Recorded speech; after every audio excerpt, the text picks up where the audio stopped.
We're back, and this is our last interview for today. This is the first day of hyper-resilient cybersecurity. And we have Saad with us.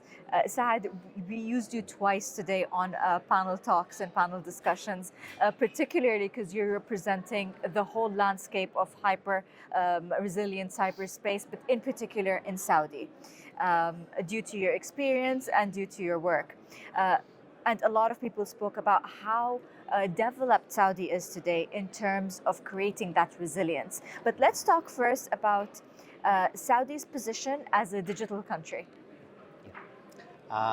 First of all, Saudi in digital, they have good situation, they have good position. In many awarding around the global, they in the top 10 to ranking for the position in digitalization and to engaging the new technologies in this matter. We have a lot of examples we can share it. We talk about it, about how the digitalization is solving a huge troubleshooting or let's say huge issues it was here, or challenges it was within people in Saudi Arabia, and solving some issues between the organizations each together. Integration, one of the power of the digitalization. Yeah, you can move your services to digital, but without integration, is it seamless? Is it not useful as added a new layer for integration? You can expedite the effort and the time to gathering the information from multiple agency, multiple let's say warehouses for the data, then make valuable data that can be used and can be produced and make value for people and for organization. This was very early vision for Saudi Arabia. I remember the program for digital transformation started, I think, if I'm mistaken, 205. Yes. I think 2005. 2005. It's called Yasser. It's one of the very valuable program that to encourage all government sector and all sensitive sector, even it's in private sector, to move. And they annually basis. There are a maturity measurement where you reach, and for the organization that reach to the maturity level, they will be let's say awarded. And for organizations that have a gap, they will putting in the correction plan and sharing with the head or the minister of this organization. It was really amazing journey for how to transfer to digitalization. This is the good thing about digitalization, but the bad thing for digitalization, as you reach to global or the online or the everywhere, because in digital we are in one village. That means the threats are increasing. Thank you very much. The threat is increasing. The number of potential threats is increasing, because anyone can, anyone now can make money. They thinking the attacker and the criminal it's easy to make money by, let's say, maybe interrupt the service, or ransomware, implement ransomware to make money, or access to unauthorized data to lead to fraud cases. And this is one of the trend now, especially I'm talking in the financial, because from financial sector, it's one of the real challenge about digitalization, and one of our responsibility to prevent the fraud. Once the fraud is starting from your mistake, this is will be too serious. Yeah. But try to make it, if it is happening, should be not through your your lack of adhering to cybersecurity measures or controls. True. Yeah. Having said all that, today, just like you said, Saudi has come a very long way when Right. it comes to their digital position. And let's talk about the role of rules, regulation, the government, in even in compliance, in pushing a particular economy forward and accelerating their digital position. Yeah, it's a good question. Let's say without our law regulators, we cannot be in this True. situation and this position because they are really fully understand about how the regulations can be enabler, not blocker the business and the growing for economy, for business, for etc. They looking, they adding this edge about what they do because if you have regulations, sometimes you should to adhere to these controls and some it is there in place some practices you should to adhere with this control, but when I adhering to these controls it will block my business, it will block the True. economy, it will affect. But our regulator is smart enough to agile or enhance the regulation based on what they notice. And from early stages, they considering that we should to keep the business growing. We have the minimum requirement to be make sure we are in the right way. In addition, we have multiple regulations. We have a lot. We have, and that's healthy, by the way, because from its authority, let's say, aspect or from authority perspective, they have a core to focus on it, and they have mission to develop this part of industry. Let's naming some examples like NCA focusing to putting the strategy, putting the framework for all government sector, for the let's say the critical infrastructure also, even if it's private, and semi-government. All this under NCA scope. When we talk about the SAMA, the Saudi National Bank, Saudi Central Bank, they focusing on the finance sector, bank, finance, payment, fintech. Now we have IA, Insurance Authority. They focusing on the insurance industry. Now we have also SADAYA and National Data Management Office. They focusing on the how to protect the data, how to maintain the privacy of the data. To be honest, it's healthy. Without these kind of regulations, something will be wrong, and it will giving a chance to attackers or the cyber criminal to find a way to penetrate this slack area that not set up for in good let's say in good way, and not consider or trace it in good way by regulations. And it's ongoing. We can expect a lot in the future, not like what we have now, but additional regulations for more specific area, because we have now a lot of technologies coming. I assume we have regulation for IA, how to govern the IA Sure. usage, and how to integrate IA without impact. And let's say the beyond, let me say that beyond the regulation, there are some sense. What is regard? It's about, let's say, make everything under control. No risky there. No impact for business, for economy, for country, for people. We should to take care about that. How? By regulations, by govern this particular, let's say, field or industry.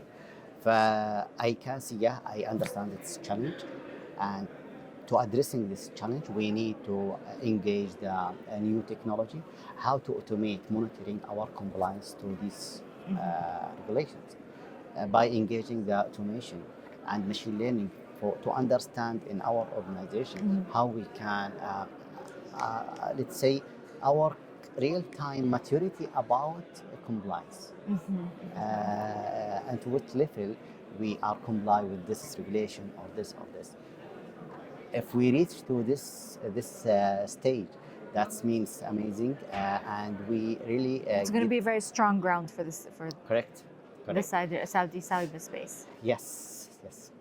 Let's talk a little bit about, sorry, without interrupting you, a little bit about AI. Since you did speak about it, what is the stance of AI today within organizations in Saudi? To what extent have they adopted the usage of AI in their performances? AI, it's, let's say, the extra mile of coding and programming to make any program smart enough to take a decision. So you can add the AI layer in each technology, in each industry, in each field. So that means we can engage it in cybersecurity and hyper resilience to enhance our real-time detection, real-time response. Why I need to spend many days or a lot of hours to Analyze data. Yes, to analyze and to doing the investigation and to hiring some expertise to find to just take an image from for artifacting and try to analyzing it and finding some let's say finding or evidences for some incident. Let's IA doing that. This will enhance the incident response or digital forensics. We call it digital forensics because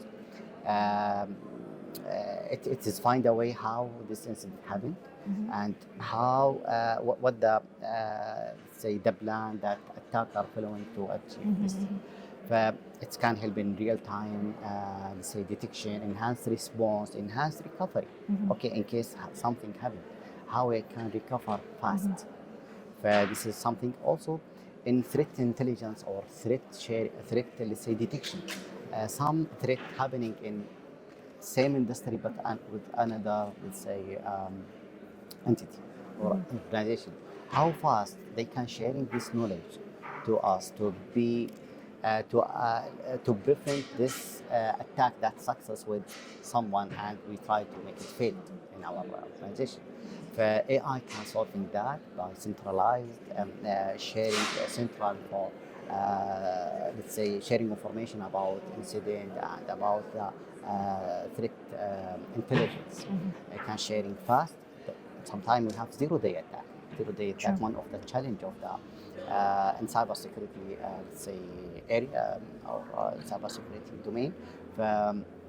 Let's IA also helping us in this area in monitoring and compliance. Also, how smart can knowing or machine learning can understand if by having this solution and we conduct this specific policy, that means we are comply with the regulation.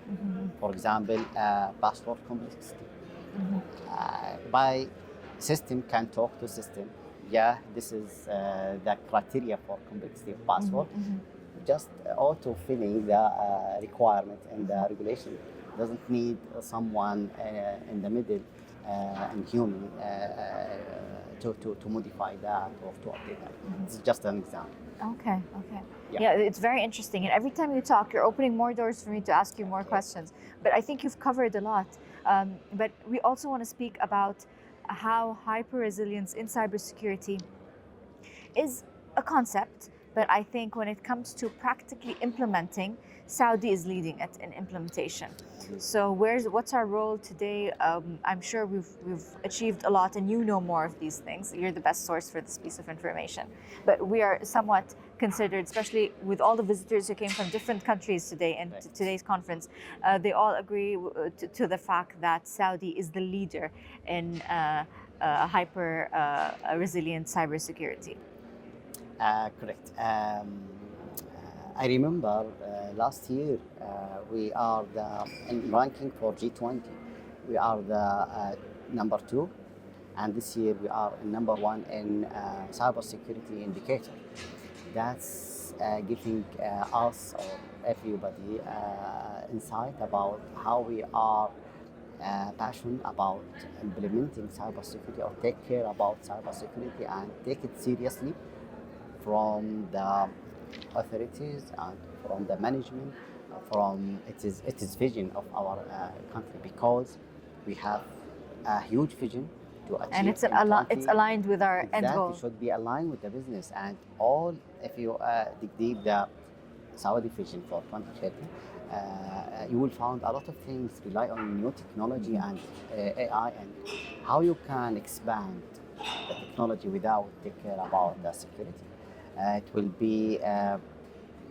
be يعني, let's say a lack of consideration, but no, it's considered by the government and considered by the, let's say, leaders.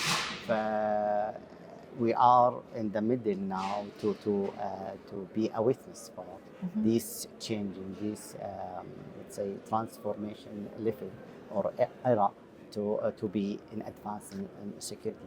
And I saw a lot today from different countries came to Saudi and came to this event to find opportunities to be a part of this journey. I hope we can provide good or role model for this industry, for this part of industry, for to giving insight or good example for others country or organization. And by the way, most of our practices or our, let's say, resources like regulations, like frameworks, it's published on internet. Anyone can take it, use it, and make it like a business practice. I mean, some countries that do not have this maturity of in cybersecurity, also it's be helpful. My last question would be, and I think you're the best person to answer this, taking into consideration all the developments that we spoke about that we are witnessing here in Saudi, what are the most prominent developments that we are eager to see in the near future? Again? The most prominent developments that we are eager to see, we foresee coming in the future.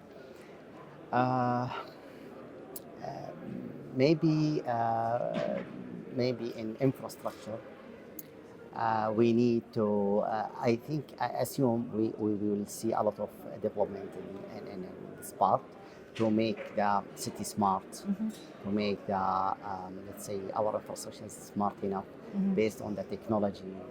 I think we have a gap in this area, and we will looking, and we start seeing some initiatives in this area.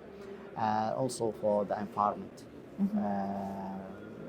I think we need to a lot of development to be aligned with the vision, and maybe financially also, for individual, to how they able to have a good, let's say, management, or to managing the expenses, managing the income very well. It's needing to have a lot of fintech company to closing this gap. Before it was just a banking, just big, let's say, enterprise banks, and now we have a chance for fintech company to develop a lot of services in this area. It will be fintech services. Yeah, I can see in this area a lot of development. How wonderful. Today's topic is so interesting to talk about. What's more interesting is how you tied between the developments that are taking place in cybersecurity generally, and exactly what's happening and taking place in Saudi particularly, and also with so many things to look forward to that will take place hopefully in the near future. Thank you for joining us, and thank you for giving us your time, and thank you for giving us your time on stage as well. I know they took you twice today on panel discussions. Yes. And we really hope you join us next year. Inshallah, we will be there. Inshallah, we are, in good health. Inshallah. Thank you. Thank you for your time. Thank you for your inviting me to this event. I'm so proud and honored to be a part of the successful say story, and I'm really happy to sharing some thoughts, and someone can be looks or can take it as useful thought. Thank you for this time. Our pleasure. Thank you very much.